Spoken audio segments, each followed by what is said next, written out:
Welcome to the Tech Egg. Don't get scrambled. Enjoy the video.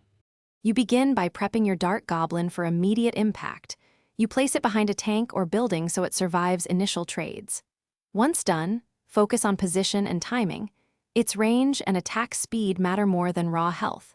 You want the Goblin to have clear sightlines to prioritize air and squishy targets, so stagger placement 1 to 2 tiles back from choke points. Make sure to conserve elixir. Use low-cost support spells to protect and extend its lifetime while you build a counterpush. Once the Dart Goblin is active, you focus on maximizing its damage by manipulating engagements and target priority. Use kiting and spacing so it constantly fires at isolated, high-value units rather than clumped tanks. When possible, follow up with slow or disable spells so every shot counts. This increases your effective DPS and punishes opponents who overcommit. Also, rotate your plays, push when your counters are low. Reset defensively when you need elixir.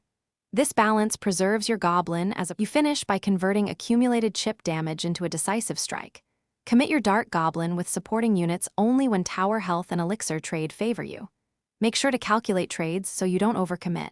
Hit-and-run pressure lets you chip while keeping defenses intact.